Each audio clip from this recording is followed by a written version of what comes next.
चलो आज हम लोग सीखेंगे कि महात्मा बुद्ध कौन है। ठीक है, महात्मा बुद्ध के बारे में जानेंगे। तो महात्मा बुद्ध का सबसे पहले हम लोग जीवन परिचय जानते हैं कि वो कौन थे। और जीवन परिचय जानने से पहले हम उनका जो है, जो उसके पीछे कहानी है, एक कहानी के थ्रू उसका यानी कि साथ साथ में जीवन परिचय भी जान लेंगे। तो कहते हैं कि महात्मा बुद्ध जो है उनका नाम था सिद्धार्थ गौतम या गौतम सिद्धार्थ को, इनका ये पहले का नाम था। बाद में जब उन्होंने ज्ञान प्राप्त किया तब उनका नाम पड़ा बुद्ध, महात्मा बुद्ध, भगवान बुद्ध, है ना। तो ये और इनके पिता का नाम था शुद्धोधन और माता का नाम माया देवी, है ना। इनका जन्म हुआ था 563 ईस्वी में। कब? 563 ईस्वी में। कहाँ पर हुआ था? तो कपिलवस्तु नेपाल में। कहाँ पर? कपिलवस्तु नेपाल में। ये इनका जन्म हुआ था नेपाल में, लेकिन इनको ज्ञान प्राप्त हुआ आकर के बिहार में। देखो, बिहार की धरती, इनका जन्म बिहार में नहीं। और वैसे तो पहले नेपाल, भूटान ये सब भारतवर्ष में ही आते थे ना। जिस समय में मान लो कि ये गौतम बुद्ध है ना जब जन्म लिए थे, या महावीर है ना, ये सब जब जन्म लिए थे तो उस समय भारतवर्ष होता था। यानी कि आज के पाकिस्तान हो जाए या श्रीलंका हो जाए, है ना, या बांग्लादेश हो जाए, ये सब के सब एक भारतवर्ष के ही अंदर आते थे, सब भारत ही कहलाते थे। ठीक है, तो इनका जन्म जो है, महात्मा गौतम बुद्ध का जन्म हुआ था नेपाल में। नेपाल कपिलवस्तु इसके गांव का नाम। ठीक है, 563 ईसा पूर्व में, है ना, ईस्वी से पहले 563। ये सब तो अभी लगभग 2500 वर्ष हो गया, है ना अभी। और इनके पत्नी का नाम था यशोधरा। क्या? यशोधरा। और इनका एक बेटा भी था जो कि राहुल। और इनका शादी जो है 16 वर्ष के उम्र में ही हो गया था। अब हम इनके जीवन परिचय के साथ जो कहानी इनसे जुड़ा हुआ है कि आखिर महात्मा बुद्ध जो है, भगवान गौतम बुद्ध जो है, इन्होंने घर क्यों छोड़ा। जैसे कि महावीर ने घर छोड़ा था ना, वो भी एक राज परिवार में जन्म लिया था, उसके बावजूद भी उन्होंने घर छोड़ा था। ठीक उसी प्रकार से महात्मा बुद्ध भी एक राजघराने में जन्म लिए थे, एक राजा के बेटा थे, उसके बावजूद भी उन्होंने सारा राजपाट, अपना परिवार, अपना पत्नी, अपना बेटा, सबको छोड़ करके वो चले गए कहाँ पर? ज्ञान प्राप्त करने के लिए। वो सन्यासी हो गए। और वो क्यों हो गए, है ना, ये सब के बारे में हम लोग चर्चा करेंगे। और फिर जानेंगे कि उन्होंने जब ज्ञान प्राप्त किया तो समाज को कौन कौन सा यानी कि उपदेश दिया, क्या बताया, ये सारे पे चर्चा करेंगे। तो पहले हम लोग जानते थे कि जानेंगे कि उनका जन्म कैसे हुआ। तो इनका नाम सिद्धार्थ गौतम था, है ना। ये सिद्धार्थ गौतम जो है, इनका नाम, इनके सिद्धार्थ का कुछ मतलब होता है। जो इनके माता पिता ने सिद्धार्थ नाम रखा तो कुछ तो सोच समझ के रखा होगा ना। देखो, जब इनका जन्म हुआ था, ये कहा जाता है कि इनके माता पिता जो थे, इनके माता पिता को बहुत दिनों तक यानी कि पुत्र नहीं हुआ था। ठीक है, बहुत दिनों के बाद पुत्र प्राप्त हुआ था, इसलिए वो लोग बहुत खुश थे, है ना, बहुत ज्यादा, ये सिद्धार्थ के जन्म होने पे। तो बहुत सारे पंडित को अपने राजमहल में बुलाए और पूछ रहे थे कि ये जो बच्चा पैदा हुआ है, हमारा पुत्र जो पैदा हुआ है, तो हम इनका क्या नाम रखें, है ना। तो पंडित लोगों ने बताया था कि इनका नाम रखिए सिद्धार्थ, है ना। क्यों पंडित लोगों ने इसका सिद्धार्थ नाम रखने के लिए कहा? इसके पीछे ये कहानी है कि जब पंडित लोगों ने इस बच्चे को देखा, हाँ, तो देख करके वो लोग बताए कि ये बच्चा जो है ना बहुत आगे चल करके बहुत ज्ञानवान होगा, है ना, बहुत, ये समाज के लिए, समाज के कल्याण के लिए ज्ञान प्राप्त करके लोगों को बांटेगा, है ना। और सिद्धार्थ का मतलब भी होता है जो सिद्धि प्राप्त करता है, जो सिद्धि प्राप्त करने वाला हो उसे क्या कहते हैं? सिद्धार्थ। ठीक है, तो इसलिए उनका नाम सिद्धार्थ पड़ा। ये तो उनका नाम बचपन का है सिद्धार्थ, लेकिन बाद में जब इन्होंने सिद्धि प्राप्त करी तो इसका नाम हो गया गौतम बुद्ध, यानी गौतम हट गया, इनका नाम हो गया महात्मा बुद्ध, है ना। और फिर बाद में जाकर के वही बुद्ध के नाम से बौद्ध धर्म का क्या हुआ? स्थापना हुआ, है ना। तो कहानी इस तरह से है कि जब उनके घर में बेटा पैदा हुआ, जब उनके पिताजी को ये बात पता चली, है ना, कि हमारा बेटा बाद में यानी कि सन्यासी बन जाएगा, ज्ञान के खोज में घर परिवार को छोड़ देगा, है ना, तो उनके पिता को ये अच्छा नहीं लगा, क्योंकि उनको बहुत दिन के बाद पुत्र प्राप्त हुआ था। वो चाहते थे कि उसका पुत्र जो है ना, उस रहे, राजपाट को संभाले, है कि नहीं? कौन नहीं चाहेगा? सबके पिता तो यही चाहता है। और वो भी राजा है और वो भी बहुत दिन के बाद पुत्र प्राप्त हुआ, तो वो चाहेगा कि हमारा बेटा एक ही है और घर छोड़ करके चला जाए? ऐसा तो नहीं चाहेगा। तो कहा जाता है कि उसका जो पिता था ना, उसके पिता ने ये बात जब सुना तो उन्होंने कहा कि ऐसी बात है तो हम ना इनको जो है गौतम बुद्ध को यानी कि ऐसा व्यवस्था यानी कि देंगे कि ये इनको जो है ना बाहर की दुनिया के बारे में उतना पता ही ना चले। तो कहा जाता है कि ये जो उनके पिता थे सुद्धोधन, है ना, उन्होंने अपने राजमहल में समय के साथ, ऋतु के साथ उसके लिए महल बनवा दिया था। यानी सारे सुख सुविधा उनको घर में ही मौजूद करा दी। जैसे आप लोगों ने अनाड़ी पिक्चर देखा होंगे, अनाड़ी, उसमें जो उनकी एक बहन होती है ना, जो कहता है कि मतलब उनको क्या दिया कि बाद में ये जो है ना भाग के किसी से शादी करेगा, तो उनका जो 3 भाई था उन्होंने क्या किया कि उनको घर में ही सारी व्यवस्था उसको घर में ही क्या कर दिया था, यानी व्यवस्था कर दिया था कि आपको बाहर जाने का जरूरत नहीं है, स्कूल पढ़ना है तो स्कूल भी घर में ही, खेलना है तो खेलने के लिए फील्ड भी घर में, सब कुछ दे दिया था। इसी प्रकार से गौतम बुद्ध को भी ना, यानी जो भी उनको कला कौशल ज्ञान जिस भी चीज के लिए उनको चाहिए जो जरूरी है, हाँ, सारे के सारे उपलब्ध करा दिया राजमहल में, बाहर जाने का जरूरत नहीं। और उनके आसपास से जो है यानी कि वो सारे जो ज्ञान वाली चीजें होती है कि किसी को देख करके सन्यास बन जाए, उसके मन में वैराग्य प्राप्त हो जाए, तो वो सारे चीजें जो है ना उनके आसपास से हटा दिया। और जितने शौक का भोग का सुख सुविधा होता है, जैसे लड़की हो गया, नाच गाना, ये सब, दारू, ये सारे चीजें उनको क्या कर दिया, उसके आसपास में ले जा करके रख दिया कि वो जो है ना इस तरह से वो परिवार में ही फंसे रहे, है ना। जब बाहर की दुनिया को जानेगा ही नहीं तो फिर उसके मन में वैराग कैसे होगा? वैराग जब होगा ही नहीं तो फिर वो जाएगा कहाँ, है ना। इस तरह से उसको व्यवस्था करवा दिया। लेकिन इसके बावजूद भी, है ना, वो घर छोड़ करके गया, है ना। इसके लिए उसका शादी जो है बचपन में ही 16 वर्ष की उम्र में कर दिया, है ना। जल्दी से शादी कर दिया कि जल्दी से वो परिवार में क्या हो जाए, घुल मिल जाए, है ना। इसलिए 16 वर्ष में उनका शादी हो गया। ऐसा उसके माता पिता ने क्यों किया? उनके माता पिता नहीं चाहते थे कि मेरा एक ही बेटा है और वो बेटा जो है राज को छोड़ करके वन में जाए, सन्यासी बने। तो ज्ञान लेने के लिए हाँ, तो कौन किसका बेटा चाहता है? सबका माता पिता चाहता है कि ज्ञानी हो, सन्यासी हो, महात्मा हो, लेकिन मेरे घर में नहीं, पड़ोसी के घर में। ये तो सबके माता। भगत सिंह जानते हो?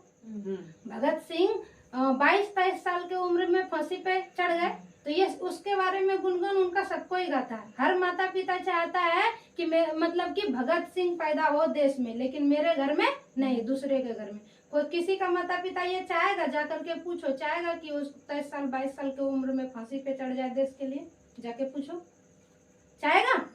नहीं चाहता है। हर माता पिता चाहता है कि ज्ञानवान हो, है ना, देशभक्त हो, सन्यासी हो, बड़े बड़े सब कुछ हो, है ना, लेकिन दूसरे के घर में, मेरे घर में नहीं। मेरे घर में सिर्फ यानी कि सम्मान आए, है ना, लेकिन उसके पीछे, सम्मान के पीछे जो दुख मिलता है वो दुख ना हो, यही ना। तो वो सन्यास बन गया तो उसको क्या सम्मान नहीं मिलता था? तो पहले नहीं ना जानता था कि सन्यास बनेगा तो गौतम बुद्ध जो है बन करके फिर बौद्ध धर्म का स्थापना कर देगा। पहले किसको पता? उनको तो पता सन्यास बनेगा तो फिर वही सन्यासी बनेगा, जिस तरह से आम सन्यासी होते हैं ना कि भिक्षा मांग करके खाते हैं, है ना, ऐसा ही। उनको थोड़ी पता था कि उन्होंने नया धर्म फिर बनाना है, इतना तो पता किसी को नहीं रहता है। तुम अभी घर में जाकर के बोलोगे कि हम ये काम करना चाहते हैं ना, हम देश के लिए मर मिटना चाहते हैं, हम शादी नहीं करेंगे, तो तुम्हारे पिताजी क्या कहेंगे?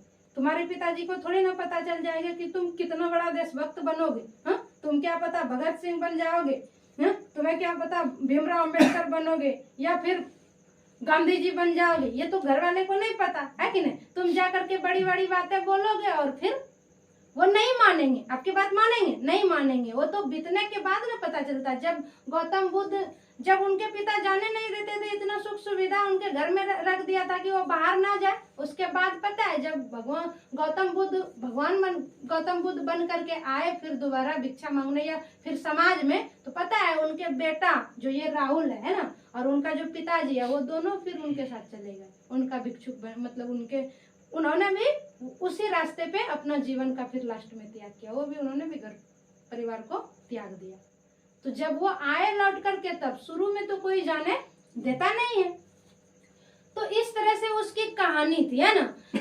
तो अब देखो उनका जो है ये जन्म बता दिए कहाँ पर हुए थे, कपिलवस्तु में। यशोधरा उनके पत्नी का नाम था, वो अपने पत्नी को, और उनका जो बेटा है 16 साल की उम्र में उसका शादी हुआ, है ना। और उनका जब वो घर छोड़ करके गए थे तो उनका बेटा जो है सिर्फ और सिर्फ 1 साल का था, यानी छोटा था, बहुत छोटा। और उसके बाद वो घर छोड़ करके चले गए।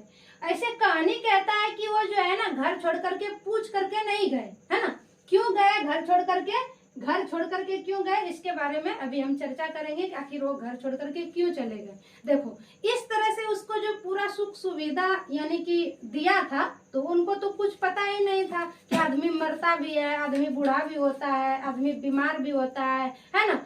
इतना व्यवस्था उसके पिताजी ने किया था कि उनको जो है ना एक पीला पत्ता भी देखने के लिए नहीं देता था, कि पेड़ से जो पीला पत्ता गिर जाता है ना, तो फिर अगर क्या पता उस पत्ते को देख करके उसके मन में संन्यास भाव जग जाए, है ना। इतना उसके लिए व्यवस्था कर रखा था। वो उसका जो गार्डन था उसमें रोज उनके जगने से पहले ही सब पत्ता को चुन देता था, है ना। एक भी पत्ता उसको देखना, सब हरा भरा, यानी सब खुशहाल, सब जिंदगी खुशहाल है, सब कुछ बढ़िया बढ़िया एकदम बल्ले बल्ले, ऐसा बना करके माहौल रखा था उसके लिए।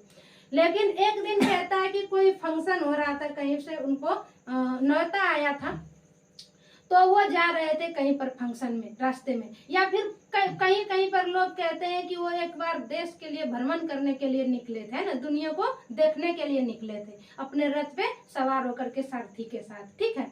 तो जब वो सारथी के साथ अपना यानी कि घर दुनिया देखने के लिए निकले, तो उनको रास्ते में 4 चीजें मिली, है ना, जो कि उन 4 चीजों को देख करके फिर उनका मन हो गया कि अब तो हम घर में नहीं रहेंगे, घर परिवार को छोड़ेंगे। और यही चीज शादी से पहले तक, है ना, उनको देखने को नहीं मिला था। तो कहते हैं कि घर उन्होंने क्यों छोड़ा, उन्होंने 4 चीज में पहला चीज, जब वो रास्ते में चल रहे थे तो उनको रास्ते में एक बूढ़ा व्यक्ति मिला, है ना। बूढ़ा व्यक्ति को उन्होंने देखा तो उन्होंने अपने सारथी से जो रथ चला रहे थे उनसे पूछा कि ये ऐसा क्यों है, ये आदमी इस तरह से क्यों है ना, क्यों झुक करके लाठी लेकर के बोलता है। तो उन्होंने कहा ये बूढ़ा है। बोला बूढ़ा मतलब क्या होता है, क्योंकि उन्होंने उनको तो देखने के लिए नहीं दिया था ना, उनको तो सब एकदम बाहुबली देखने मिलता था वहां पर। बोला कि ये इस तरह से एक दिन सबको ही हो जाता है, कोई पहले बच्चा रहता है, बालक रहता है, फिर जवान, जैसे आप अभी जवान हो, है ना, उसके बाद धीरे धीरे एक दिन सबको ही बूढ़ा होता है, इस अवस्था में सबको आना पड़ता है। तो ऐसा भी होता है। उसके बाद थोड़ा दूर और गया आगे, है ना, आगे चलते चलते जब और आगे गया तो उनको एक बीमार आदमी पड़ा हुआ मिला, बीमार आदमी, है ना। तो कहा कि ये आदमी ऐसा क्यों है, क्यों नहीं उठ पा रहा है ना, क्यों नहीं चल पा रहा है, क्यों रो रहा है, इतना दुखी क्यों है। तो कहा कि ये आदमी बीमार है ना, इसको बीमारी हो गया। बोला ऐसा भी होता है ना। तो क्योंकि उन्होंने अपने राजमहल में कभी बीमार आदमी को नहीं देखा था। बोला हाँ ऐसा होता है, कभी कभी जब शरीर में कुछ गड़बड़ी हो जाए तो इस तरह से होता है, जिसके कारण लोगों को तकलीफ बहुत होता है। फिर वो आगे थोड़ा दूर चला, है ना, और आगे बढ़ा जाने लगा तो रास्ते में उनको एक शव मिला। क्या मिला? शव, यानी कि मुर्दा। क्या मिला? शव, उनको शव बोलते हैं। तो उन्होंने कहा कि फिर इसे कहाँ ले जा रहा है सादा कपड़ा में लपेट के, है ना, इसको कहाँ ले जा रहा है, क्यों लटा करके सबको ले जा रहा है। तो बोला ये शव है, यानी ये मर गया है। बोला ये मर गया हो मतलब क्या होता है। तो कहा कि सबको मरना होता है एक दिन, है ना, आप भी आप मर जाओगे, हम भी एक दिन मर जाएंगे, सब मरता है, यहाँ जो भी जन्मा है वो मरेगा ही, वो मरता है, सब मर जाए। तो इन्होंने कहा अच्छा ऐसा है। तो फिर बोला ठीक है चले आगे चलते हैं। जब आगे और थोड़ा दूर गया तो उनको एक सन्यासी मिला। क्या मिला? देखने में रास्ते में एक सन्यासी उसको मिला। तो बोला कि ये लाल कपड़ा पहन करके क्यों बैठा है ना, और ये बहुत आनंदित हमको दिख रहा है कि ये बहुत खुश है अपने मन में, इसके पास तो कुछ है भी नहीं, एक लाल कपड़ा, एक कपड़ा में बैठा हुआ है पेड़ के पास, और इतना खुश। बाकी तो हम लोगों को देख रहे हैं इतना खुश नहीं, कोई सब खुश था नहीं, बीमार खुश था, बूढ़ा खुश था नहीं, ये सन्यासी इतना खुश क्यों है। तो बोला कि मतलब उन्होंने कहा कि ये आदमी कौन है। तो उनको सारथी ने बताया कि ये सन्यासी है ना, इन्होंने अपने घर परिवार हर चीज को क्या किया है, छोड़ दिया है, त्याग दिया है, सब चीज का त्याग करके ये अपना अकेले में अपने आप से खुश रहता है, ये सन्यासी है। तो ये चार लोगों को देखने के बाद है ना, बुद्ध के मन में वो जो है, उनको जो बचपन में कहा गया था उनके लिए है ना, जो भविष्यवाणी की गई थी, वो उनके मन में जग गया। कैसा है, बोला कि अब हमको आगे नहीं जाना है और फंक्शन में भी नहीं जाना, आप रथ को लौटा और हमको महल में जाना।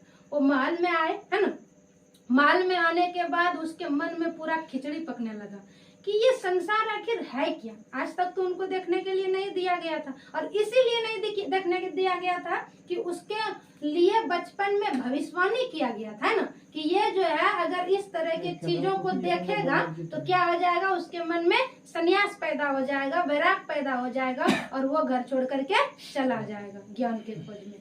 तो इसलिए उनके पिताजी ने वैसा माहौल बना करके रखा था, लेकिन अंततः उन्होंने देख ही लिया।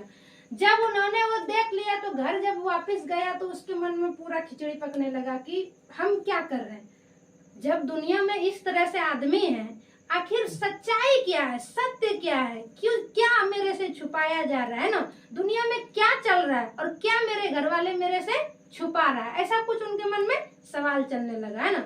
तो सवाल चलने लगा तो अब पता नहीं, क्योंकि कहानी कहता है कि वो अपने मन से घर छोड़ करके रात में अपने बेटे और अपने पत्नी को छोड़ करके रात में कमरा से निकल करके चले गए थे।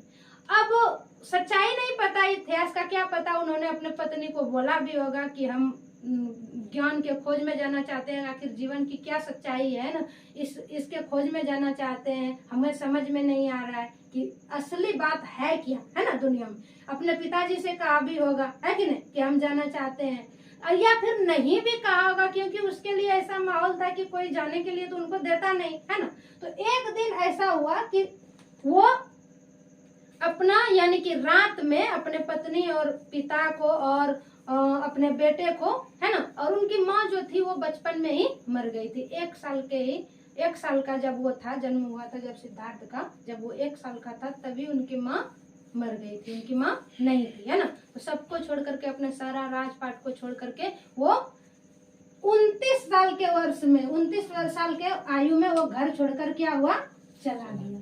ठीक है, घर छोड़ करके चला गया। महावीर भी घर छोड़ करके चले गए, उनके भी एक बेटे थे है ना, उनका भी राज परिवार सब कोई था है ना, लेकिन वो सत्य का मतलब कि वो जो है ना, उथल पुथल जो उनके समाज में थे, लोग जो दुखी थे है ना, या वो जो धर्म था है ना, ये जैन धर्म है ना, तो उसके लिए वो घर छोड़ करके चले गए कि हम समाज को कुछ अच्छा देंगे।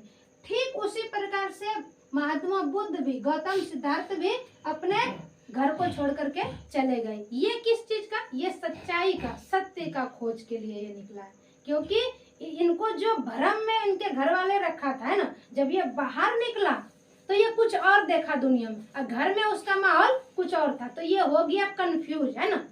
अब इसी कंफ्यूजन को दूर करने के लिए, सत्य की खोज करने के लिए इन्होंने घर को क्या किया, छोड़ दिया। कहता है कि 6 वर्ष तक समान बना घूमता रहा, मतलब ये जब घर छोड़ करके चला गया तो ये उस समय सनातन धर्म ही था, बौद्ध धर्म का तो इन्होंने स्थापना किया ना, तो उस समय ये मठ में यानी कि जहाँ जहाँ ज्ञान मिलता था मठ सब में वो जा करके घूमते रहते थे, बड़े बड़े सन्यासी के पास जाते थे और वहां से शिक्षा वो प्राप्त करते थे। ये लगभग 6 वर्ष तक घूमते रहा पूरे देश में, यहाँ से वहाँ, यहाँ से वहाँ, वहाँ से यहाँ घूमते रहा, कहीं पर उन्हें सत्य, लेकिन वो घूमते रहा जैसा जैसा उनको बताया गया। जैसे सनातन धर्म में बहुत सारे कि उपवास करो, ये करो, भिक्षा मांग के खाओ, भगवा कपड़ा पहनो, ऐसा सब कुछ है ना, तो वो सब कुछ उन्होंने किया और घूमते रहे, लेकिन उसको सत्य का पता नहीं चला। उनको जो वो चाहता था कि आखिर जीवन की सच्चाई क्या है, जीवन में इतना दुख क्यों है, लोग इतना परेशान क्यों है ना, तो यही सब तो वो खोजना चाह रहा था ना, लेकिन वो घूमते घूमते बहुत प्रयास किया लेकिन उसको नहीं मिला। तो कहते हैं कि वो जब उनको नहीं मिला ना, तो वो भूखे प्यासे घूमते थे, खाना एक टाइम का खाते थे, जो भिक्षा में मिल जाए वही खाते थे, नहीं मिलता था तो भूखे रहते, तो एकदम सूख करके वो हड्डी हो गया, क्योंकि पहले वो राज परिवार में थे, जब वो निकला तो हड्डी ही होगा ना, वैसा सूख उसे जंगल में कहाँ मिलेगा, नहीं मिल सकता है, तो वो हड्डी हो गया सूख करके। कहते हैं कि वो एक वृक्ष के पास, कहाँ पर, बिहार में, कहाँ पर? बिहार। बिहार में एक पीपल के पेड़ के नीचे बैठ गया। बिहार का एक गया है, बिहार में एक जिला है गया, है ना, वहां पर जा करके वो एक पीपल के पेड़ के नीचे बैठ गया, है ना।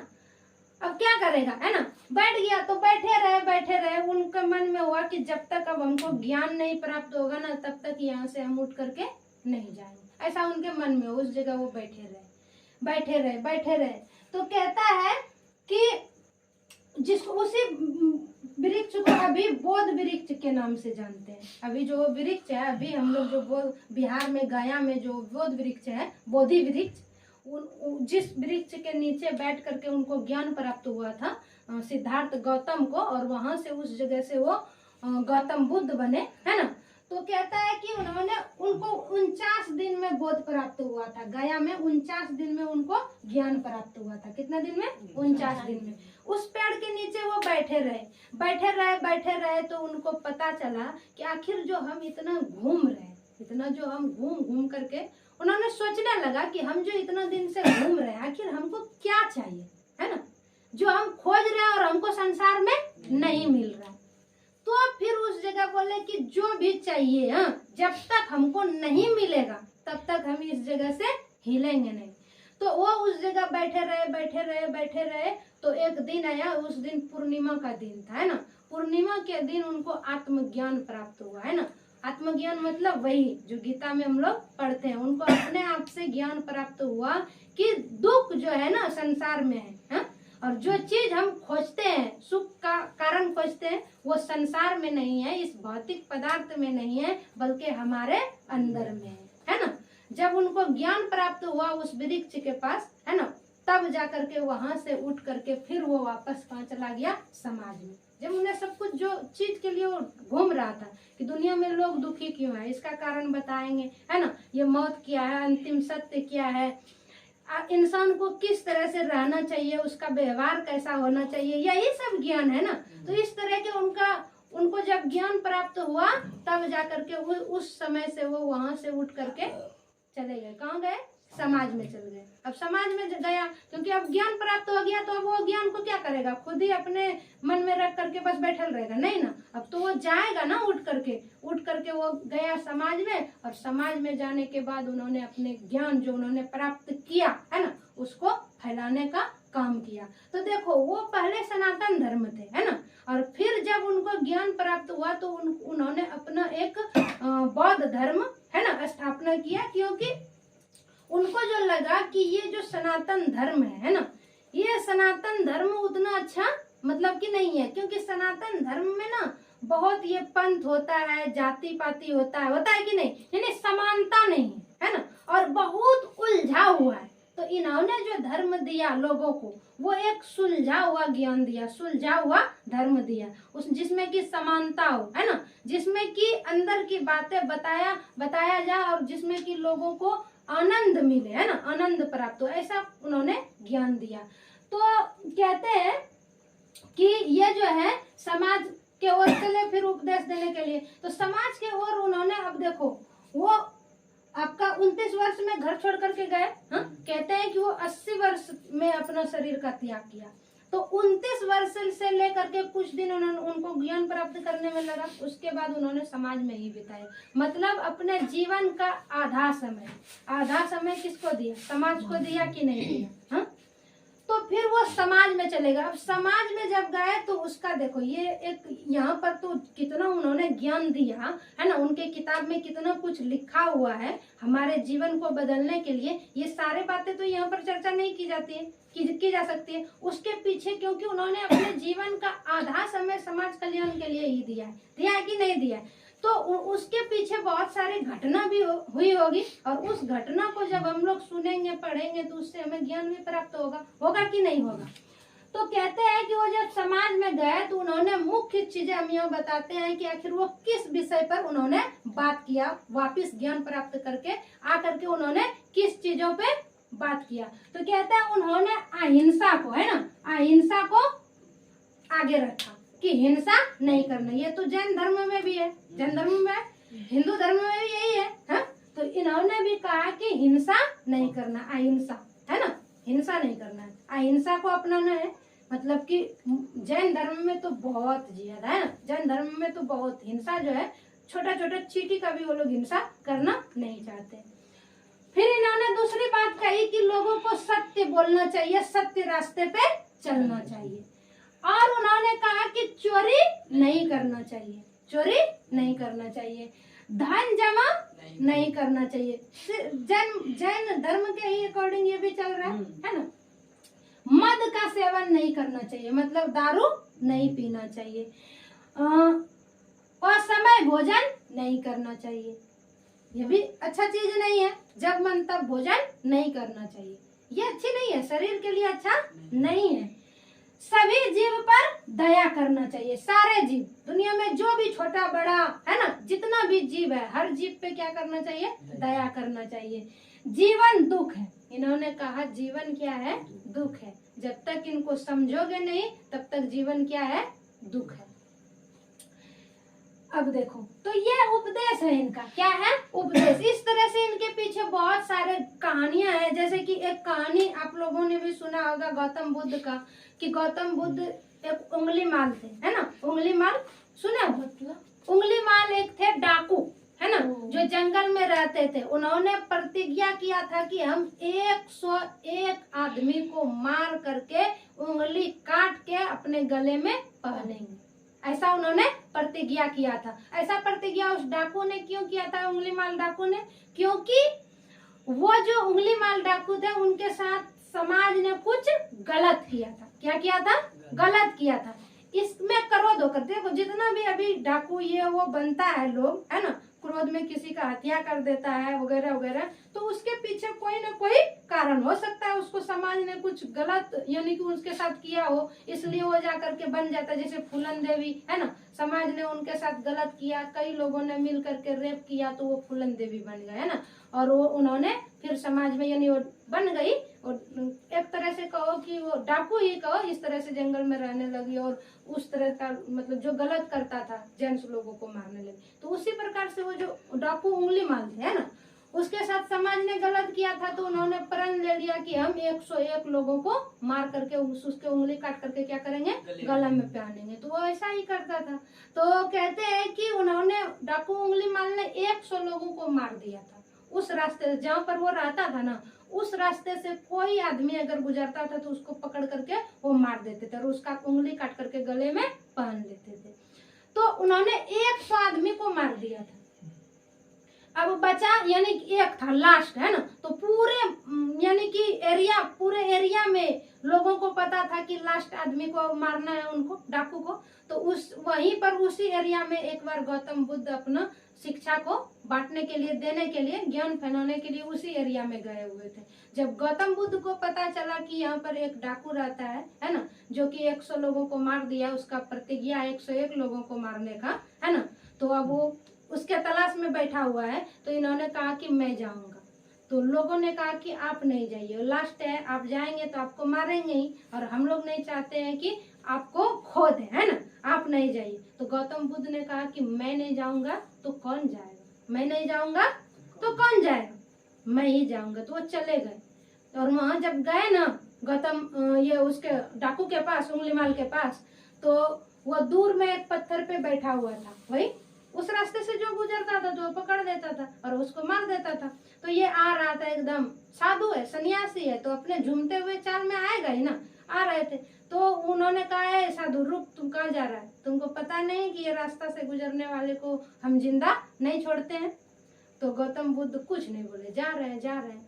तो वो उठ करके फिर आए सामने, हम जो बोल रहे सुनाई दे रहा है, हमको जानते हो तुम, इस रास्ते से जो गुजरता है उसको हम मार देते हैं, और तुमको अपने जीवन का चिंता नहीं है क्या, कहाँ जा रहे हो, रुको।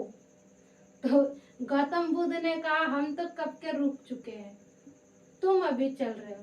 तो वो आदमी कंफ्यूज हो गया। वो डाकू जो था, मतलब पागल है ये आदमी क्या, चल रहा है ये, यानी कि ये बोलते हुए जा रहा था, ये रुका नहीं। हाँ, और वो आदमी खड़ा था। तो और वो डाकू सोचता है कि ये खुद चल रहा है, हम खड़े हैं, और ये बोलता है कि हम रुक चुके हैं और तुम चल रहे हो। तो इसका मतलब वही है कि वो तो रुक चुका है ना, उन्होंने अपने जीवन को, अपने आप को जान चुका है कि नहीं? और तुमने अपने आप को अभी तक नहीं जाना है, तभी तो तुम किसी को मार करके अपने प्रतिज्ञा पूरा कर रहे हो, है ना? इन्होंने अपने आप को जान लिया तभी तो यानी कि अपना पूरा राज परिवार को छोड़ा हुआ है कि नहीं है? तो इस तरह से तब फिर वहां पर जो बात हुई, इन्होंने उनको समझाया, तो डाकू को समझ में जब आ गया, है ना, तो फिर वो डाकू भी सन्यासी बन गया, वो डाकू भी सन्यासी बन गया।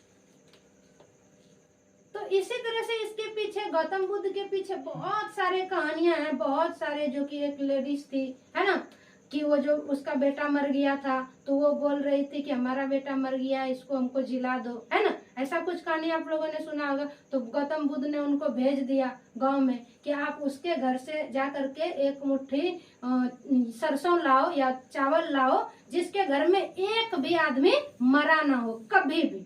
तो बताओ, ऐसा दुनिया में कोई भी ऐसा घर है जिसके यहाँ एक भी आदमी नहीं मरा हो? कभी भी नहीं था। ऐसा हो सकता है क्योंकि ये तो संसार का नियम है ना, जीना और मरना। कोई ऐसा घर होगा जिसके घर में एक भी आदमी मरा ना हो? पहले मतलब क्या?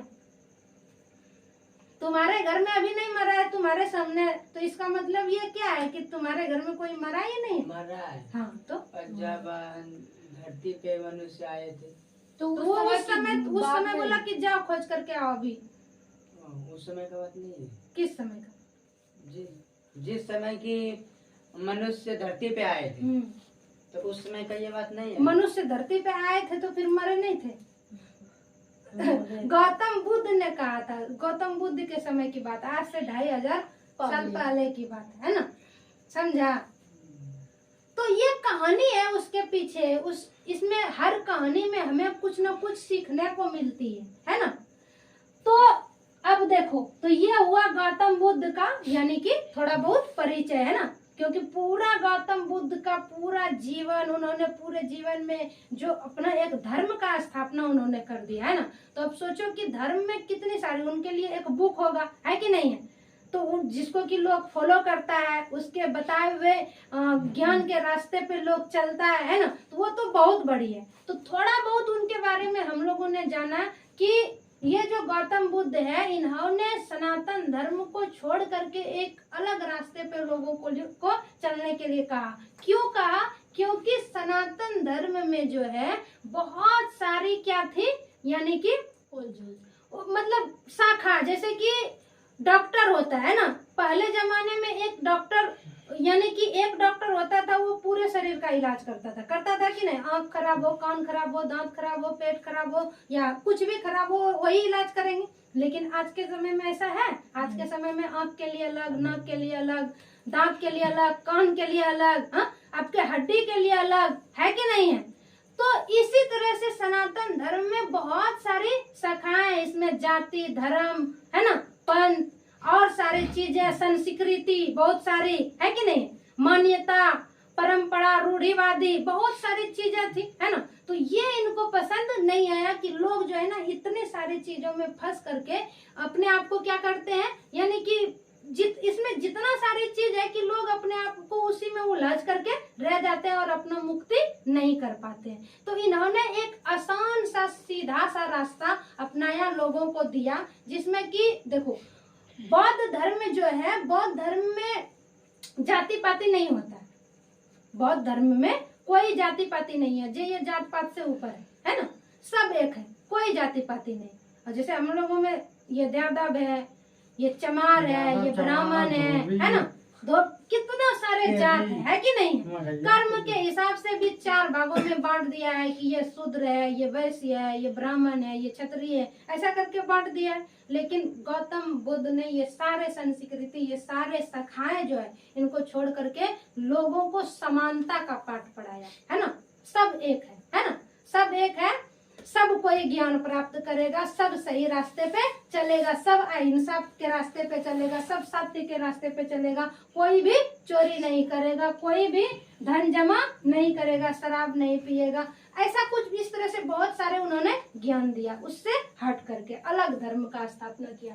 तो और हम बताते हैं, कहते हैं हमारे भारत में जो है ना 0% 7% जो है जनसंख्या बौद्ध का है। अब सोचो 1% भी नहीं है, जबकि ये यानी कि ये नेपाल में इनका जन्म हुआ था, है ना, और ये इन्होंने ज्ञान जो प्राप्त किया तो वो बिहार में ही किया है। तो समझो ये भारत की धरती से ही उगा है, बौद्ध धर्म उगा है कि नहीं उगा। उसके बावजूद भी भारत में 1% भी बौद्ध की जनसंख्या नहीं है। जैन से थोड़ा सा ज्यादा है। जैन का कितना था? 0% 4 है ना, इनका है 0% 7। भारत में इसकी जनसंख्या नहीं है ना। क्यों नहीं है? क्योंकि इनको जो है ना हिंदू धर्म के लोग जो है, हिंदू धर्म के लोग ने इनको भारत में बढ़ने नहीं दिया है ना। क्योंकि ये हिंदू से ही कट करके ये दूसरा निकला है कि नहीं निकला। तो हिंदू लोगों को लगा कि ये रास्ता पे अगर लोग चलने लगे, क्योंकि इस धर्म में समानता है, तो फिर हिंदू धर्म पे खतरा है कि नहीं। तो हिंदू धर्म के लोगों ने इनको बढ़ने के लिए नहीं दिया। तो कहता है कि सबसे ज्यादा इसका बौद्ध धर्म जो है, बौद्ध धर्म के लोग चीन में रहते हैं सबसे ज्यादा। पूरे दुनिया में, पूरे विश्व में जितना देश है ना, सारे देशों में सबसे ज्यादा वहाँ पर 63-64% जो है बौद्ध धर्म के लोग। जैसे हमारे यहाँ पर सबसे ज्यादा हिंदू धर्म है भारत में, उसी प्रकार से चीन में सबसे ज्यादा क्या है? बौद्ध। और वहाँ चीन में इसका जो बौद्ध धर्म का जो भी चीजें हैं तो उसको बहुत मान्यता प्राप्त है, बहुत मान्यता प्राप्त दिया है। और बाकी जैसे भूटान हो गया, थाईलैंड हो गया, म्यांमार, श्रीलंका, कंबोडिया, लाओस, ये सब देश में जो है ना, जैसे हम लोगों के यहाँ कैसे कहते हैं हिंदू राष्ट्र बनाना है, हिंदू राष्ट्र बनाना है, तो यहाँ पर ये लोग बौद्ध राष्ट्र ही बना दिया। सबका सब क्या है? बौद्ध है। मतलब ज्यादातर, और राष्ट्र को भी मान्यता दे दिया, अपना संविधान में भी बौद्ध धर्म को जगह, जबकि ये भारत से उपजा हुआ धर्म है कि नहीं है। लेकिन वो लोग अब जैसे कि मुस्लिम है, और सऊदी अरब में उपजा हुआ धर्म है, लेकिन यहाँ जैसे पाकिस्तान पूरे मुस्लिम कंट्री है कि नहीं है, तो माना उसी प्रकार से ये बौद्ध धर्म भारत में उपजा है, उसके बावजूद भी भारत में इसकी संख्या नहीं है। और इसके वजह यही है कि हिंदू धर्म में ने इसको बढ़ने नहीं दिया। ठीक है। और देखो, तो आप लोग भी जानते हो कि भीमराव अंबेडकर जो थे, भीमराव अंबेडकर ने लास्ट समय में है ना क्या किया था कि बौद्ध धर्म को अपना लिया था। पता है ना, वो हिंदू धर्म के थे ना भीमराव अंबेडकर, लेकिन लास्ट में उन्होंने बौद्ध धर्म अपनाया। क्यों अपनाया? क्योंकि उनको लगा, उन्होंने जब पढ़ा सारे धर्म को, तो उनको सबसे अच्छा धर्म बौद्ध धर्म लगा। क्यों? क्योंकि बौद्ध धर्म में क्या है? समानता है, इसमें जात पात उच्च नीच नहीं है। देखो कहते हैं कि समानता, क्या जात पात उच्च नीच का भेदभाव इस धर्म में बिल्कुल भी नहीं है, बिल्कुल भी नहीं। इसलिए भीमराव अंबेडकर ने भी बौद्ध धर्म को अपना लिया। और ये चीन में ही नहीं, और इतने सारे ये देशों में नहीं है बौद्ध धर्म, लगभग पूरे दुनिया में सब, यानी कि सबसे ज्यादा पूरे दुनिया में, पूरे 200 देश लगभग है पूरे धरती पे विश्व में, तो उनमें से सबसे ज्यादा तो इस्लाम है। इस्लाम के बाद बौद्ध धर्म बहुत संख्या है सब देश में, सारे देशों में बौद्ध धर्म का। और सबसे बड़ी बड़ी पद्धति में, यानी इस धर्म को लोगों ने बहुत ज्यादा अपनाया है, सिर्फ भारत को छोड़ करके। भारत में इस धर्म को नहीं अपनाया है ना। और अभी ये लोग जो भीम आर्मी जितना ये लोग कर रहा है ना, होता है ना, वो दलित लोग, वो लोग थोड़ा थोड़ा अभी चहल पहल हो रहा है, अपने भारत में हो रहा है ना, लेकिन फिर भी उतना भारत में तो वो नहीं पनप सकता है, क्योंकि भारत में अभी जय श्री राम का नारा बहुत ज्यादा लग रहा है ना। तो इनका एक श्लोक है कि पूरी दुनिया में इतना अंधेरा नहीं है कि एक दीपक प्रकाश को, यानी पूरी दुनिया में इतना भी अंधेरा नहीं है कि एक दीपक के प्रकाश को फीका कर सके।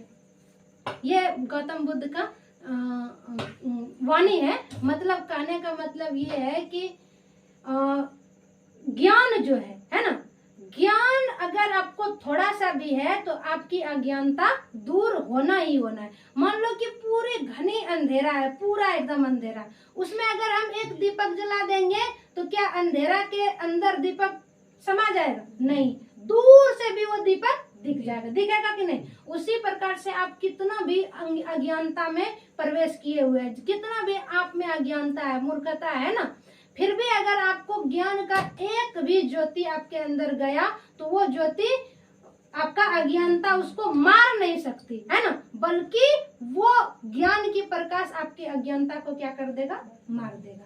तो यही इस तरह से गौतम बुद्ध ने। और देखो एक चीज और बताते हैं कि गौतम बुद्ध जो है उनके नाम पे बुद्ध पूर्णिमा है ना, उनका जयंती जो है पूरे दुनिया में बुद्ध पूर्णिमा मनाया जाता है, उनके जयंती बुद्ध पूर्णिमा का दिन, ठीक है।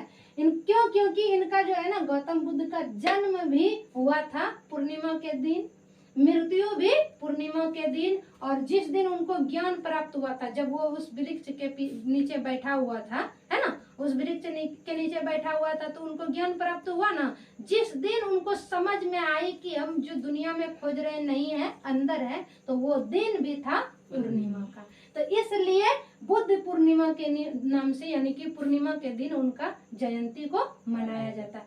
अब देखो, सीखने वाली बात यह है कि ये सिद्धार्थ गौतम जो थे एक इंसान थे, एक राजा के बेटे थे, एक इंसान के रूप में जन्मे थे कि नहीं थे, लेकिन उसको पद मिला महात्मा का, है ना, महान आत्मा, क्योंकि उन्होंने समाज के लिए एक अच्छा किया। लोग जो भटक रहे थे, लोग जो दुखी थे, है ना, तो उसके लिए उन्होंने एक अच्छा सुलझा हुआ समानता वाली मार्ग दिया कि नहीं, तो उनको महात्मा का पद मिला, और उनको सम्मान, लोगों ने सम्मान दिया भगवान का। उनको कहते हैं ना भगवान बुद्ध, नहीं बोलते, महात्मा बुद्ध।